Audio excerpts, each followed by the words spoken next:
SCHD is an amazing dividend ETF for growing serious wealth over the years. It has that rare trifecta of solid price appreciation, a juicy dividend yield, and that oftentimes underestimated amazing dividend growth rate. I personally hold SCHD in my 3-fund portfolio that has outperformed the S&P 500 for each of the last 10 years. And I think you may find yourself sprinkling in some SCHD to spice up your portfolio's returns by the time we're done here. And I think that SCHD is a great bond replacement from a traditional portfolio in the sense that you'll get that cash flow without sacrificing the total returns in the long term. In this video, we will answer 5 burning questions about SCHD. What is SCHD? How is it managed? Who should buy it? What are the dividend stats and the return history? And let's see a 10-year return scenario with the cash flow details. I promise we'll answer each of the 5 questions, but before we do, if you're new to the channel, welcome. My name is Jeff Teeples, and here we aim to grow your net worth with simple, time-tested solutions. All right, question 1. What is SCHD? SCHD is the Schwab US Dividend Equity ETF, and its objective is to focus on quality companies with sustainable dividends. It has 104 holdings, which is great because you have 104 quality dividend companies. So instead of having your eggs in one basket and just picking a specific company or two, this spreads out your money automatically in a big basket, SCHD, of 104 quality dividend companies. And all 104 of these companies have been paying dividends for at least 10 years. And this fund is passively managed, so it has a razor thin expense ratio of 0.06%. All right, let's get to question 2. How is SCHD managed? SCHD uses fundamental screens to rack and stack the eligible companies based on the following 4 criteria: cash flow to debt ratio, return on equity, dividend yield, and its dividend growth rate. And it excludes REITs, which are real estate investment trusts. And that's because they pay ordinary dividends, and SCHD pays only qualified dividends, which will save you a lot of money on taxes, and we'll dive further into the details of that in future videos, but just know that these dividends are taxed favorably. SCHD caps any individual company it holds to 4%, and it also will not exceed 25% into any one sector, and we'll take a further look at that in a bit. And it's reviewed annually to add or subtract companies, and it's rebalanced quarterly to adjust the weightings. Okay, question 3, who should buy SCHD? The short answer here is everyone.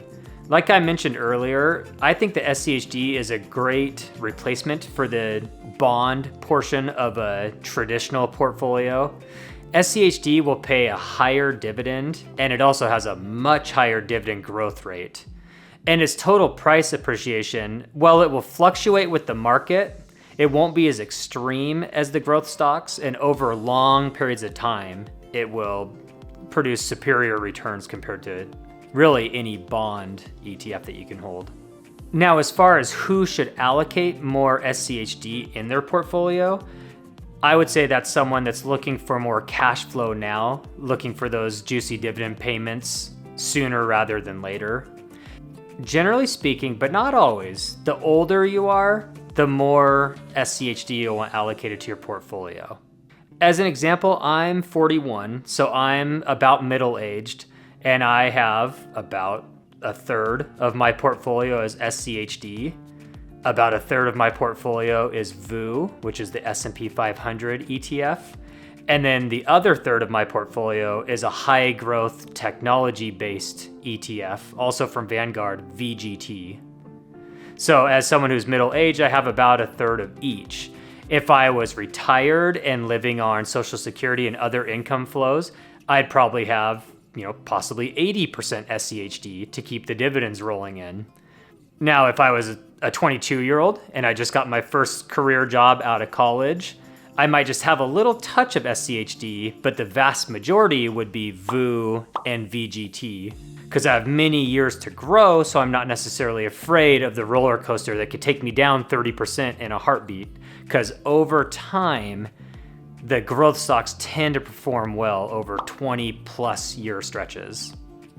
And while SCHD may not outperform ETF like VGT over long periods of time, it will pay over 5 times more dividends now. It has better dividend growth, and it'll be less extreme highs and lows for anyone looking for a little more stability in their portfolio. So I always recommend a mix. The amount of the mix of each that you choose to go with is entirely up to you, your age, and your situation. Okay, it's time to answer question 4, and that's showing the dividend stats and the return history of SCHD. So as you can see, I'm sharing my screen for this one, and I have Seeking Alpha pulled up right now. I love doing stock research on Seeking Alpha. It's been my go-to for quite a while now. I'm a premium member, and I highly recommend using it, as I believe, although it's not perfect, nothing is, it offers the best stock analysis in my opinion. So SCHD is currently priced at about $71 a share. And if we go over to its holdings tab, you can see the holdings breakdown here by sector. And earlier I mentioned it won't get over 25% of any one sector. And it's actually really balanced, anywhere from 18 to 12% from industrials, healthcare, financials, consumer defensive, and technology. It has cyclical here, energy, communication. These are a little less, but some really good diversity there by sector. And then its top 10 holdings, these are all blue chip dividend stocks. And as I mentioned earlier, has 104 total holdings. The top 10 are a pretty big percentage of 40, but these are big names. You know, you have your Broadcom, your Pepsi, Merck, Cisco, Coca-Cola, Verizon, and on down. All very big dividend companies, household names. And just to show, like, if you click a stock, like, let's just take Pepsi, for example, and go to its dividend tab, you'll see that Pepsi has grown its dividend for 50 years in a row, which that's pretty extreme, but all these companies for the most part have grown at least a few years in a row. They're not all dividend kings like Pepsi. Over the last 5 years, Pepsi's average growing its dividend by about 7%, and its dividend yield is currently 2.7.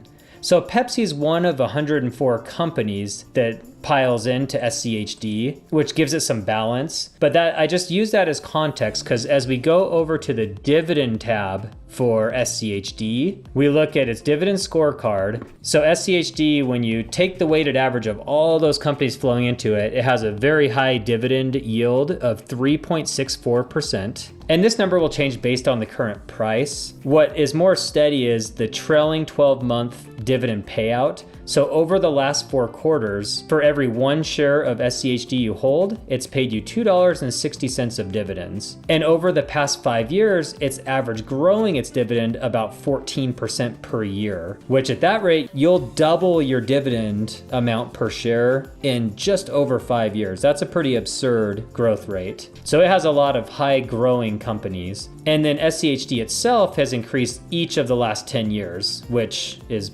pretty much how long it's been around for the most part. We will also take a look at the dividend growth just to further show what I'm talking about here. And if you look over the last 10 years, you were at 90 cents per share annually. And now you come over to 2022 and you're at $2.56 a share. So it's well over doubled in these 10 years. And you can see the steady growth here. And if you're more of a numbers person, more of a table guy as opposed to charts, here's the same information. So you can see, you know, SCHD started here and it quickly went to 81 cents a share. Then you got 90 cents for each share that you held. And then now it's all the way up to $2.56 per share as of the end of 2022.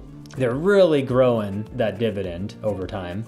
And as we click over to the dividend history tab, you can see, so normally what happens, say the 104 companies, just take one of them, Pepsi's, the one we used earlier in the quick example. What companies generally do is they'll pay so many dollars per share owned. That's their dividend. And once a year, they'll increase that amount a little bit. So it keeps it, as you can see, SCHD's a bit all over the map because it's a big collection of a whole bunch of companies, but it trends up as we just showed on the last chart. And as you can see also on this chart, over time it is going up, but different quarters have different amount of payouts. When you, just as a real quick example, we'll pull up Pepsi. When you look at the dividends and its dividend history for an individual company, this is what you'll see. Let's just look at the last 10 years. So what you'll see is the exact same amount, and then they'll bump it up. And then you pay the same amount per quarter, and then it'll bump up again. So they usually increase it once a year. And that dividend CAGR we looked at is just how much by a percentage, because this is what combats inflation and like what you can compare to your salary raises. This is just how much more cash it puts in your pocket every year. So as you can see, it stays really steady. But when you're talking about an ETF that has a whole bunch of companies within it, that's when you see the little bit of fluctuation, but you still see the upward trend, which is where we want to be.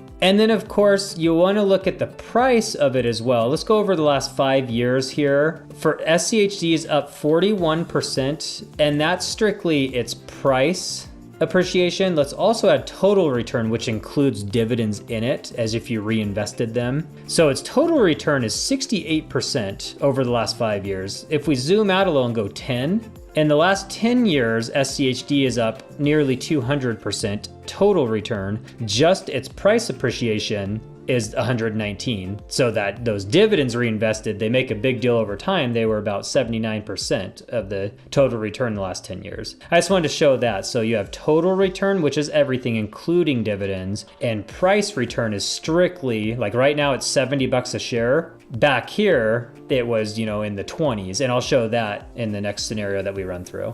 All right, it's time to answer question 5. Let's show a 10-year return scenario with cash flows included. And I like to put together scenarios that show exactly what happened, not just a what if based on these assumptions from past performance. I mean, it's always great to put together scenarios because you have to make decisions somehow, but sometimes it's fun to look back and say, this is what actually would have happened. There's no guesswork in here. So here is our scenario, ladies and gentlemen. We have someone that retired at the end of 2012. That's what we're saying. So on 1/1/2013, they retired. And we're saying that they had $500,000. So they had been contributing to their 401k and their investment accounts. And over the years throughout their career, they were able to put away $500,000. And so, while it's not overly realistic, you'd want to diversify a little. In this scenario, we're saying this person took that $500,000 on January 1st of 2013 and dumped it into SCHD. And at the time, $500,000 would have afforded you 17,194 shares. And I had to make it an even number of shares just for my OCD, which is why we had the $2 extra here. But the price actually was $29.08. You can go and look that up. I think it's as of 1/2 technically. So we dumped that $500,000 into the market. Now in this scenario, guys, we are just going to assume that we do not reinvest the money. We're taking this cash, we're going out, we're playing, we're buying toys. So not a single penny is reinvested. As dividends are paid, as you see here, we're taking that money and we're spending it. We're having fun. We are not putting a penny back into this, just to be clear. So this is what happens now as of 12/31/22. We fast forwarded 10 years. Those original shares, we still own 17,194 shares. They're now worth $1.3 million. That's what the shares are worth now. So just on price returns alone, we've gone up $834,000.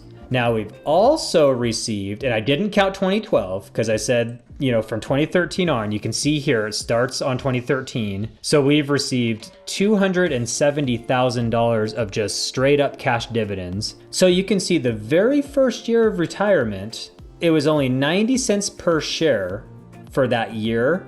And that was 11.6% more than the year before. But that got $15,000 of income. That's pretty good. The second year without reinvesting anything, you've never put another penny into the market, you're up to 18K.